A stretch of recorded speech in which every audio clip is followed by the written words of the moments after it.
Bonjour tout le monde, bonne année 2024. Nouvelle vidéo aujourd'hui pour vous encourager. Alors je n'avais pas prévu initialement de faire de vidéo pour 2024, pour parler de l'année, etc. Mais au 1er janvier, lorsque je priais le matin, le Seigneur a vraiment mis un message sur mon cœur et j'aimerais simplement vous le partager aujourd'hui pour vous encourager pour cette nouvelle année. Donc c'est le pasteur Alexis Lavrignac du ministère Jesus First.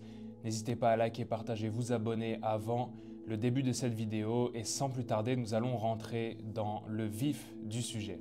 Je crois que dans les temps et la saison où nous nous trouvons, il est important de se préparer bien sûr à la venue du Seigneur Jésus-Christ. Pas à sa première venue, mais bien sûr à sa seconde venue, à son retour, parce que nous savons qu'il revient bientôt, les signes sont là et nous voulons nous préparer de la meilleure des façons puisque chaque jour qui passe nous rapproche davantage de son glorieux et merveilleux retour. Qui donc, dans la parole de Dieu, préparait l'arrivée du Seigneur Jésus, aplanissait les sentiers devant le Seigneur, eh bien c'est Jean le Baptiste, le cousin lui-même du Seigneur Jésus. Et il dira ceci, une chose marquante, importante, dans Jean 1, verset 29. Le lendemain, il vit Jésus venant à lui et il dit « Voici l'agneau de Dieu qui ôte le péché du monde ». L'objectif du ministère de Jean le Baptiste était de pointer à Jésus, était d'amener l'attention vers Jésus, de préparer sa venue en aplanissant les sentiers spirituels, mais les sentiers des cœurs, bien sûr. Et c'est, je crois, la mission que le Seigneur nous confie en 2024 et dans les années qu'il nous reste avant son retour, c'est d'aplanir les sentiers de nos cœurs et de ceux qui ne le connaissent pas afin qu'ils puissent eux aussi le rencontrer et être sauvés.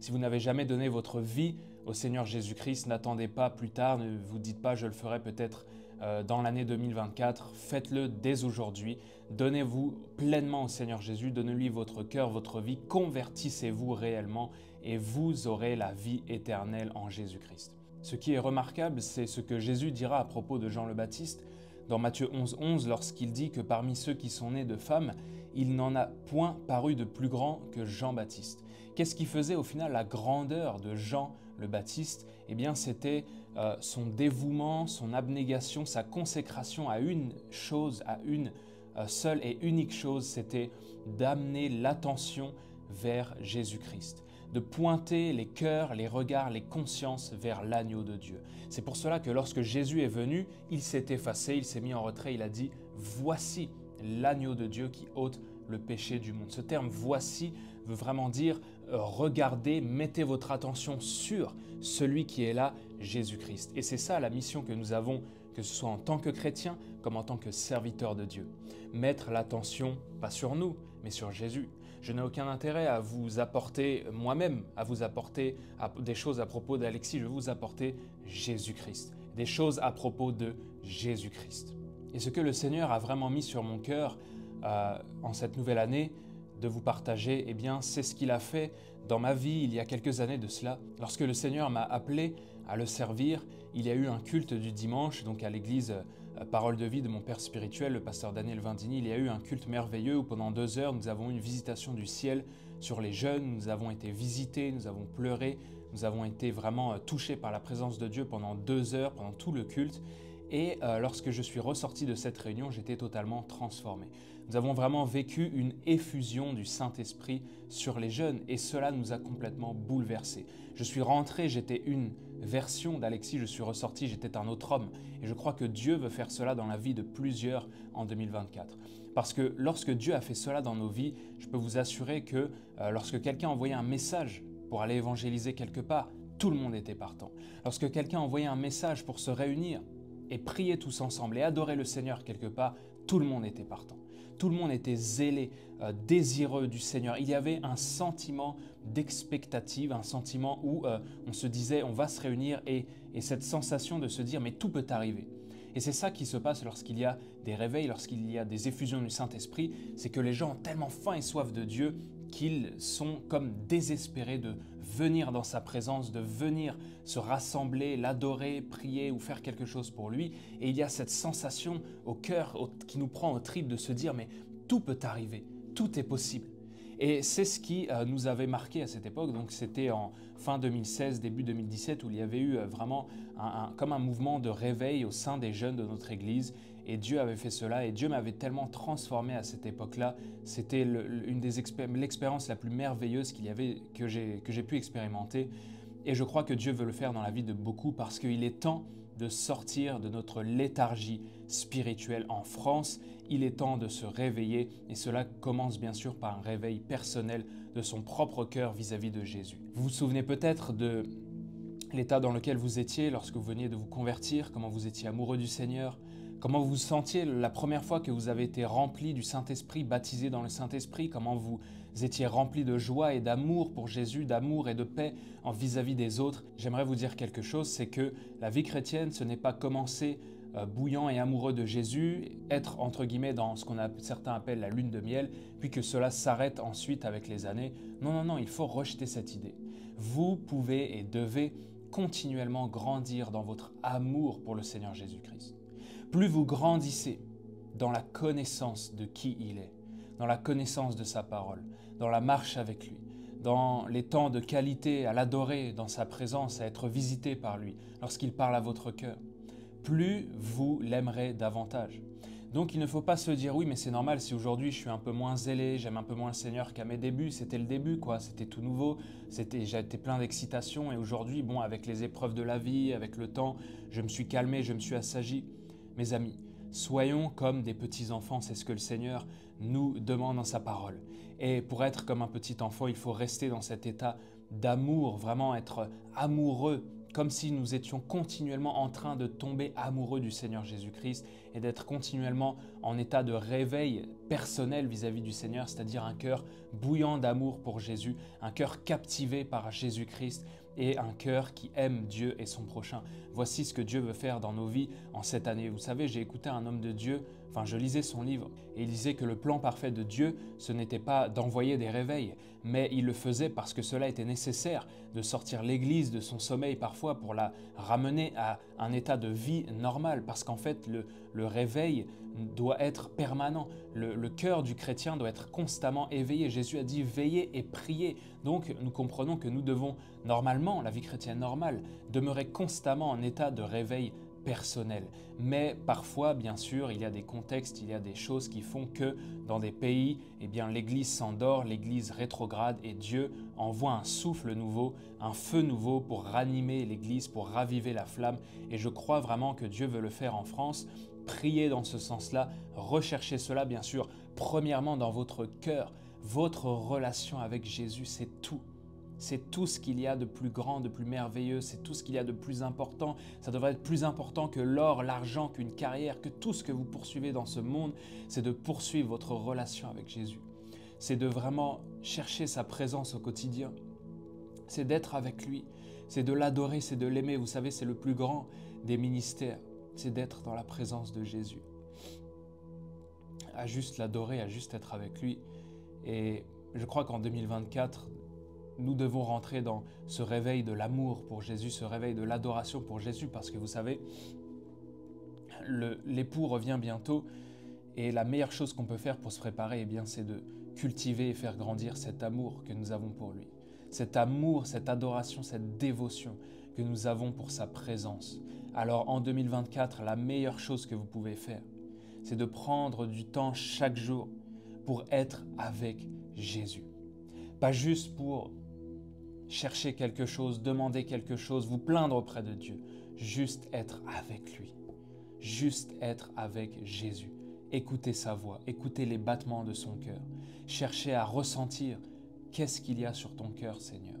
Qu'est-ce que tu veux me dire? Vous savez, aller dans la présence de Dieu juste pour se plaindre ou demander des choses, vous n'irez pas loin, vous n'irez pas dans l'intimité. Mais si vous venez dans sa présence juste pour lui, pour chercher à le connaître, pour chercher à ressentir ce qu'il y a sur son cœur. Seigneur, qu'est-ce que tu veux que moi je fasse pour toi? Au lieu de demander, Seigneur, fais ça pour moi. Seigneur, au lieu de me plaindre de ce que je ressens et que tu puisses m'aider à faire passer ça, qu'est-ce que toi tu ressens?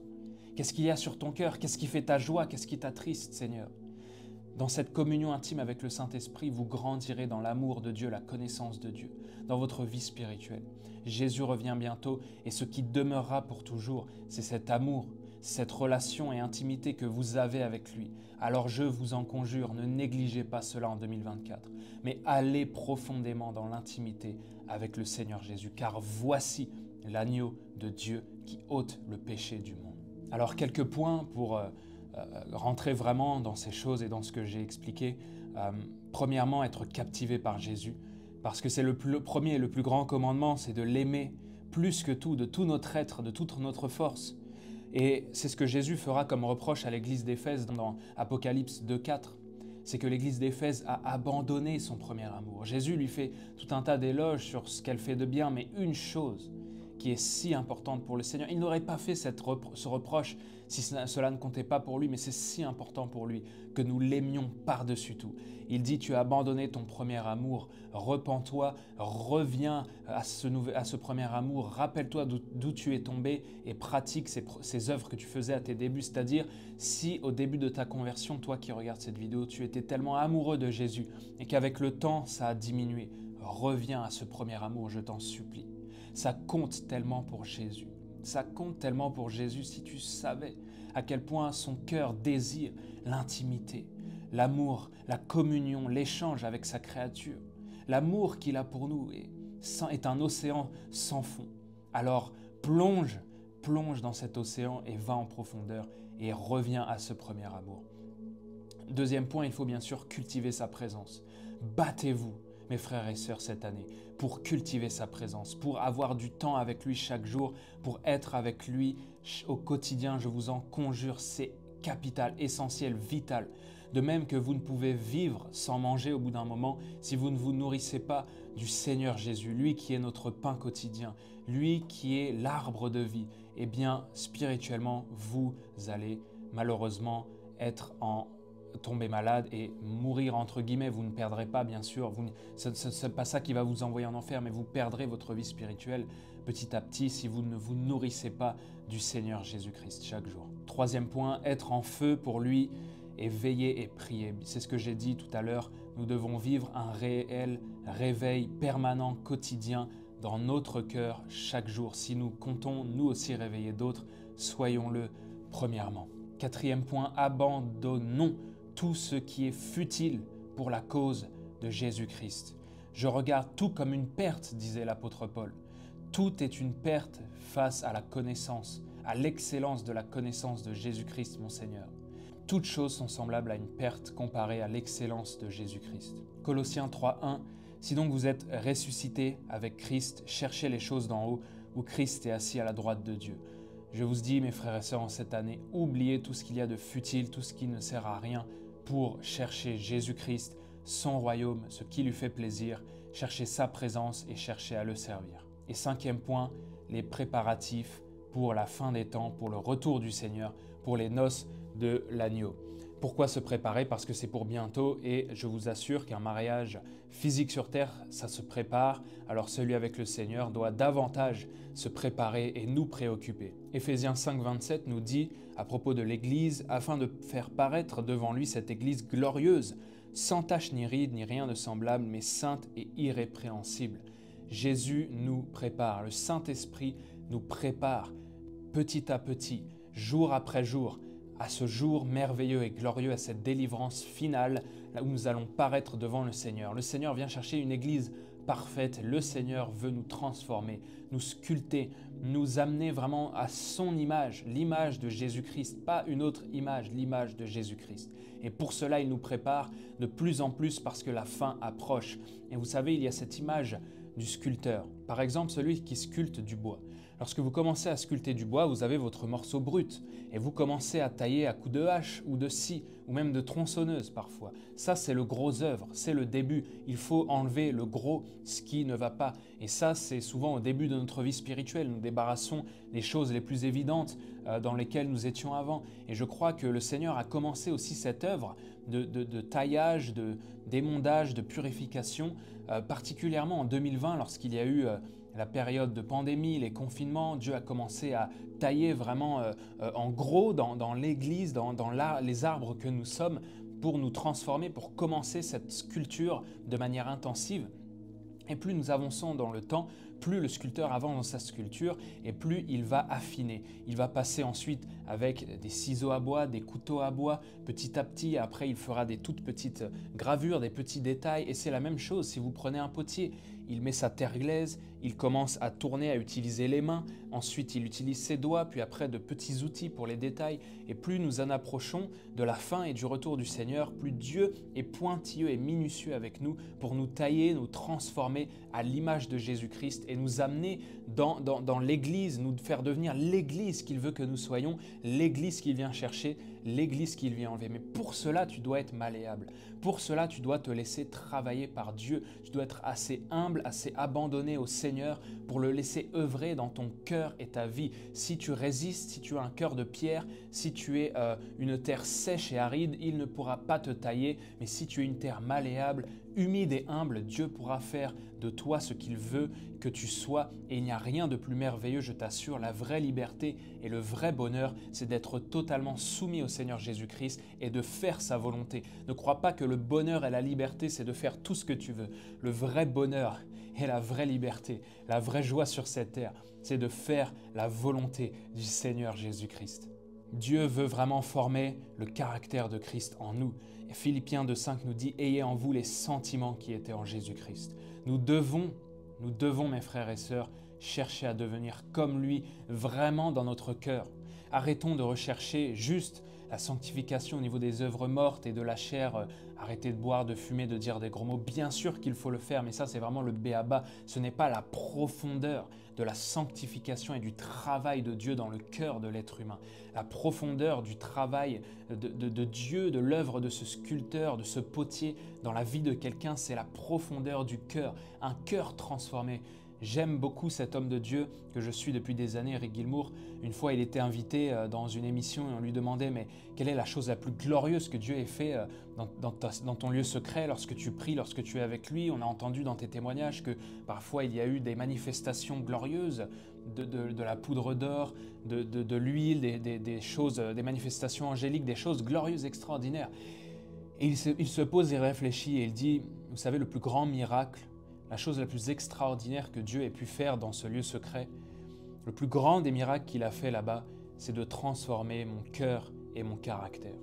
Et c'est ce que Jésus veut faire en chacun d'entre nous. C'est ce que nous devons chercher premièrement. Nous désirons et nous embrassons avec joie comme des petits enfants et nous cherchons ardemment les miracles, les manifestations, tout ce que Dieu a à nous donner et à faire, mais nous cherchons ardemment la purification, la sanctification de notre âme et de notre cœur en profondeur, que le Seigneur nous fasse vraiment mourir à nous-mêmes et mourir à tout ce qui n'est pas bien en nous, tout ce qui ne lui plaît pas, tout ce qui n'est pas du caractère de Christ, tout ce qui est de l'orgueil, de la médisance, de la jalousie, etc.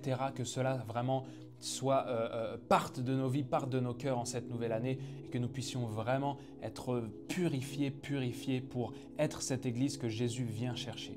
Parce que Paul le dira dans Galates 4,19 « Mes enfants, pour qui j'éprouve de nouveau les douleurs de l'enfantement jusqu'à ce que Christ soit formé en vous. C'est le but de chaque serviteur et servante de Dieu, former Christ en vous. C'est ce que Dieu veut faire, c'est ce que l'œuvre du Saint-Esprit fait, former Jésus-Christ en vous, dans vos cœurs. Laissez-vous travailler par Dieu. Regardez à Jésus, passez du temps en sa présence, aimez-le plus que tout, adorez-le chaque jour et vous rentrerez pleinement dans ce critère, dans cette Église glorieuse, parfaite, sans tache ni ride, ni rien de semblable, que Jésus-Christ vient enlever très bientôt. Jésus est notre plus grand bien, il doit être votre priorité, il doit passer avant toute chose, il doit être vraiment celui à qui vous obéissez pleinement sans résister. La Bible, du début à la fin, nous présente un Dieu qui désire le cœur de sa créature. Dieu désire ton cœur, Jésus-Christ désire ton cœur. Voici l'agneau de Dieu qui ôte le péché du monde. Jésus revient bientôt, regarde à lui, cultive sa présence, aime-le, cherche à demeurer constamment dans ce réveil personnel et cherche aussi à réveiller les autres. Sers Dieu, obéis au Seigneur, gagne des âmes, fais tout ce que tu peux faire pour lui parce qu'il revient bientôt et le temps presse, mais prépare-toi vraiment, rentre en profondeur dans cette intimité avec lui, sois un chrétien profond. Il a tant souffert pour nous à la croix, il a donné sa vie, il s'est sacrifié par amour pour nous. La Bible dit, il a traversé le ciel pour venir nous sauver. Ce n'est pas pour que nous vivions une vie désintéressée et où on ne calcule même pas le Seigneur, ou juste on lui fait appel à lui pour qu'il nous aide dès qu'on a un problème, mais vraiment que nous recherchions Dieu ardemment, constamment, tout le temps. Seigneur, je veux être connecté à toi, je veux te regarder, t'adorer, te désirer, te parler sans jamais m'arrêter. Seigneur, je ne veux pas te laisser de repos, j'ai faim et soif de toi, Seigneur, j'ai faim et soif de ta parole. Voici ce que Dieu veut pour nous, voici ce qu'il veut faire dans nos vies. Et c'est vraiment le message que Dieu a mis dans mon cœur lorsque je me suis levé ce 1er janvier, que je suis parti prier, je ne m'y attendais pas, mais le Seigneur m'a parlé fort dans ce sens. Et je voulais vraiment faire ce message pour vous encourager, vous interpeller. Mes amis, Jésus veut vraiment préparer son épouse, les noces sont bientôt et lorsqu'on prépare un mariage, les derniers jours, les derniers instants, la préparation s'intensifie. Jésus-Christ veut nous préparer avec une intensité encore plus grande en cette année, alors que le feu dans vos vies, dans vos cœurs, d'amour pour Jésus soit plus grand qu'il n'a jamais été. C'est le désir de mon cœur et ma prière pour vous en cette nouvelle année, que votre cœur soit tellement captivé par la personne de Jésus-Christ, que vous soyez tellement amoureux de lui, qu'on ne vous reconnaisse plus, parce que vous aurez été tellement transformé par le Seigneur. Cherchez cela de tout votre cœur, je vous en conjure, et vous vivrez vraiment une vie extraordinaire. Peut-être pas, bien sûr, la vie la plus tranquille, parce que le chrétien n'est pas la personne la moins éprouvée, il est peut-être une des personnes les plus éprouvées, mais paradoxalement, il est une des personnes les plus joyeuses et les plus remplies d'amour et de paix. Que Dieu vous bénisse abondamment. J'espère que ce message vous a parlé, vous a béni, vous a fait du bien. N'hésitez pas à liker, partager, vous abonner. Si vous avez des questions, vous pouvez m'écrire en commentaire ou à l'adresse mail qui est dans la description. Et si vous souhaitez nous soutenir, vous avez aussi les coordonnées dans la description. C'était le pasteur Alexis Lavrignac du ministère Jesus First. Je vous souhaite encore une fois une excellente année 2024, que Jésus soit tout pour nous en cette nouvelle année et que nous puissions l'aimer comme jamais auparavant, parce qu'il revient bientôt nous chercher. Il a souffert pour nous et il est digne de recevoir amour, gloire, honneur, puissance, adoration au siècle des siècles. Amen. Que Dieu vous bénisse. À très bientôt.